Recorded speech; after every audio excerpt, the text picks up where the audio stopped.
Have you ever walked away from a woman feeling like something was taken from you, but you couldn't explain what? Not your wallet, not your time, but your power. As if somewhere in the exchange between your smile and her silence, she'd measured you, weighed you and left with something you didn't even realize you gave. And you wonder, how is it that saying nothing made her stronger? And why is it that your every effort to speak, to impress, to please only made you weaker? This isn't about manipulation. This isn't about trickery. This is about something more ancient, more tragic. The fact that most men never realize that women are not outwitted by words. They are outwitted by presence. And nature knew this long before you and I were ever born. You see, we were raised in a world that tells men to perform, speak louder, dress sharper, earn more, say the right things. But no one told us the most seductive and terrifying force a man can wield is his stillness, his refusal to act, his ability to endure silence like a king watching peasants scream in the square.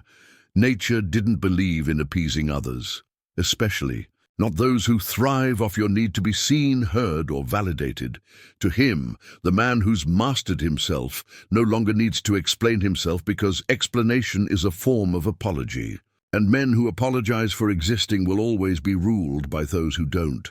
Most men believe dominance begins with speech, that he who speaks with confidence wins. But Nietzsche inverted that idea. He saw that true dominance begins when the man has no need to speak. Because speech is often the tool of the desperate, the man who must persuade is already beneath the one who merely watches. He said, "The voice of beauty speaks softly. It creeps only into the most awakened souls." Think about that. If beauty doesn't, shout, "Why do you?" If power whispers, why are you still raising your voice? Because you think women fall for what you say, but the truth is brutal. She's watching what you tolerate, how quickly you chase, how much control you surrender for the chance to be liked, and all of it is spoken without words. Let me tell you what nature understood about women that most men still can't swallow. He didn't think women were weak. He thought they were nature's most perfected strategists, fluid, intuitive, and masters of the unspoken, where man dominates through structure, law, and muscle. Woman reigns through energy, impression, and absence, and that is why most men lose, because they try to overpower the ocean with a hammer. And then they wonder why everything they build washes away the moment she goes silent. You want to outsmart a woman? Then you must first outgrow the boy inside you that still wants to be liked, the one who panics when she pulls away, the one who can't stand silence, who texts when she ignores you, who gets angry when she disrespects you, who baits to prove his worth. That boy is food for her. A man, a true Nietzschean man, does not explain, complain, or chase. He simply withdraws, not as punishment, but as principle. And that withdrawal, that calm, intentional, inexplicable silence, drives her deeper into herself than any speech ever could. Because in that moment, she has no power to decode you, and women fear nothing more than a man they cannot read. And this is where the game turns, not in your words, but in your refusal to play theirs. When you stop responding to her provocations, her silence, her emotional traps, something terrifying happens to her. Not to you, because a man who does not need to explain himself becomes a mirror she can't manipulate. Most women are used to men who fold at the first sign of emotional withdrawal. They know exactly what buttons to press. And every man who chases, pleads, argues, simply confirms a belief that she holds the power. But the man who sees through it, the one who watches without reaction, who lets thessalence burn through the tension without blinking, he becomes unknowable. And in that unknowability, he becomes desirable. Not because he tried, but because he didn't. Nature said, "He who fights with monsters should look to it that he himself does not become a monster." That includes fighting for attention, fighting for explanations, fighting for control. Every time you react, you become the very thing you're trying to escape. a man enslaved by external validation. But the Übermensch, nature's highest ideal, is not a man controlled by the world. He's the one who shapes it, and to shape it, he must first master the urge to be understood, because being understood is the addiction of the weak. You want her to understand your pain, your truth, your worth. You've already lost. She doesn't need to understand you. She needs to feel that you don't care whether she does. That is the essence of male sovereignty. Not cruelty, not coldness, but the terrifying stillness of a man who has nothing to prove. A man who has devoured his own weakness and emerged with nothing left to explain. This man can walk away mid-sentence. He can sit through her silence without anxiety. He can leave her unread, unnoticed, untouched. Not to play games, but because he has transcended the need to be seen. This is not manipulation. This is liberation. You see, what makes most men predictable is their craving. The craving to fix, to please, to rescue, to win her back. But nature taught us that craving is the mask of slavery. And as long as you crave her attention, her apology, her admiration, you are her subject, not her equal. Silence isn't just a tactic, it's the beginning of detachment, and detachment is the highest form of discipline. Imagine the strength it takes to watch her leave and say nothing, to hear the insult and stay unmoved, to witness her testing your limits and not even blink. That kind of silence is not absence. It is presence weaponized. Because when you say nothing, you force her to hear everything, her own insecurities, her own projections, her own fears. You become the void in which she sees herself clearly, and that is the most unsettling thing a woman can experience because she's used to being the mirror. She's not used to seeing her reflection in yours. Nietzsche didn't write for the domesticated man. He wrote for the dangerous one, the one who does not flinch when left alone, who does not rush to explain his intentions, who does not apologize for making others uncomfortable. And that includes women. You don't outsmart a woman with clever words. You outsmart her by becoming the own man she cannot decode, the one man who does not dance to her rhythm, the own man who is not pulled by the gravity of her moods. The reason silence disturbs her is simple. It denies her the control she's always had. Control over your emotions, control over your time, control over your attention. Every time you bit your tongue to keep her calm, every time you tried to reason with her storm, every time you let your dignity bend just to avoid conflict, you taught her something. You taught her that you are afraid to lose her, that your identity is tied to her reaction, that you will shrink yourself if it means keeping the illusion of peace. And don't she knows that? It's not a question of if she'll test you. It's only a matter of how far. But silence, conscious, brutal, principled silence, tells her a truth she never saw coming, that you are not afraid to walk, that you are not moved by chaos, that your peace is not up for negotiation. And when she realizes that something primal shifts because for the first time she meets a man who does not orbit her, a man who carries himself like a world she must earn her place in. And this is where the power begins. You want to outsmart her? Then let her exhaust herself trying to break your stillness. Let her sabotage the conversation. Let her push and provoke and pretend. But you say nothing. You don't reward chaos with explanation. You don't answer disrespect with justification. You let her collapse into the space you've created by refusing to engage. And when the silence becomes too loud for her to bear, when she finally speaks, you still don't speak to explain. You speak to endone sentence, one truth, one decision, and then you walk. That nature would say is the will to power, not in controlling others, but in mastering yourself so completely that no one else can. And understand this, women aren't the enemy, but neither are they harmless. They are the great testers of your soul. They will challenge you in ways nothing else can. And most men, God help them, respond by becoming boys, emotional, reactive, hungry.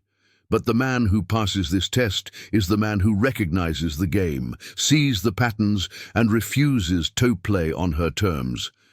Nietzsche wrote, "The individual has always had to struggle to keep from being overwhelmed by the tribe. And that tribe is not just society, it's the relationships that expect you to conform, to bend, to shrink. The modern man is told to be soft, expressive, endlessly communicative, even when he is being torn apart inside. But strength, real masculine strength, is often quiet. Not because it is weak, but because it knows that words are often traps. And the more you speak, the more you reveal. The more you react, the more you are owned. So what does this mean for you? It means you must rewire everything you were taught. You must unlearn the compulsion to explain yourself, to fix her feelings, to win her approval. And instead, you must become the mountain, still, silent, immovable. A presence so calm it terrifies, a gaze so steady it exposes, a soul so anchored it cannot be manipulated. Now watch what happens when you become that mountain. At first, she'll resist. She'll test harder. She'll accuse you of arrogance, of coldness, of being emotionally unavailable. But those are not insults. They are confessions. Confessions that the usual weapons no longer work.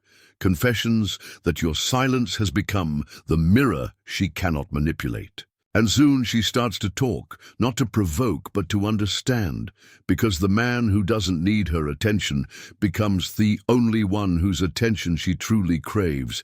And that's not game, that's nature. When you become unshakable, unpredictable, and undemanding, something ancient in her reawakens. It's not fear, it's not admiration, it's instinct. Because deep down, a woman knows when she's in the presence of a man who does not chase, does not flinch, does not seek comfort in her approval. A man who chooses her not out of need, but out of complete freedom. And that choice, when it comes from silence, from sovereignty, from self-mastery, is the most seductive force in the world. Not because it begs to be accepted, but because it doesn't care if it is. This is the level nature wanted men to reach. The Uber is not reactive. He is not consumed by desire. He is not at the mercy of a woman's affection. He stands above not to dominate others, but because he has already conquered himself. And when he chooses to speak, it is not to prove anything. It is to declare a truth. He speaks when silence has completed its purpose. And when he walks away, it is not in anger. It is in authority. But here's the bitter truth. Most men will never reach this level. They will keep reacting, keep chasing, keep talking, because they are addicted to being understood. Addicted to the fantasy that if they just say the right thing, she'll see their worth. But the only way she'll ever see your worth is when you stop needing her to. The man who needs nothing commands everything. The man who walks away when most beg to stay becomes unforgettable. It's believed that most people live asleep, trapped in the morality of the herd, seeking safety in numbers, approval in conformity. But the man who awakens, who begins to see the illusion of emotional entanglement, of desperate explanations, of word games, that man steps out of the herd. And when he does, he no longer plays by the rules of comfort. He plays by the rules of truth, and truth by its nature is silent. You want to outsmart any woman without saying a word, then become the kind of man who no longer needs to win her, who no longer feels a rush of panic when she pulls away, who no longer loses sleep over silence because he has made peace with his own. And here is the paradox. The moment you stop needing her is the moment she begins needing you. The moment you let go of the outcome is the moment you become the one she cannot stop thinking about, because in a world full of noise, the man who speaks with silence becomes a mystery she can't solve. But don't mistake mystery for manipulation. This silence we're speaking of is not a mask. It's the final unveiling. It is not a tactic to get what you want. It is the byproduct of becoming what you are. And what are you really? You are not a performer on the stage of her emotions. You are not a slave to validation, nor a beggar of affection. You are if you choose to be a force. And forces don't plead, they don't rush. They don't explain, they simply are. That is what nature waits trying to wake up in you, the buried presence of your will, the divine necessity of becoming a man who does not move to be seen, but moves because he chooses. You want to outsmart her? Then first, outgrow her influence. If your silence is filled with anxiety, she will feel it. If your distance is a tactic, she will see through it.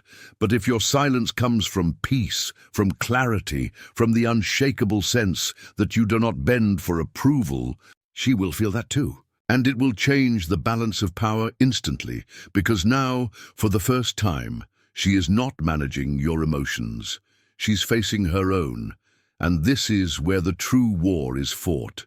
Not between man and woman, but within yourself. Can you remain still when every part of you wants to react? Can you remain calm when your ego screams for recognition? Can you walk away not as a move to win her back, but as a decision that affirms your value with or without her? This is the death of the old self, the self that begged, that needed, that explained. Ens uber mensch is not an idea, it is a rebirth, a death to the herd, a death to the obedient male who waits for affection to feel alive. Most men believe that if they are good enough, patient enough, understanding enough, they will win her. But Enze knew better. He saw that being good is often the disguise of the weak, that kindness, when rooted in fear, is cowardice, that patience, when used to void loss, is just extended slavery. The Ubek doesn't love to be rewarded. He loves because it is his nature to give. And he walks away when that nature is exploited.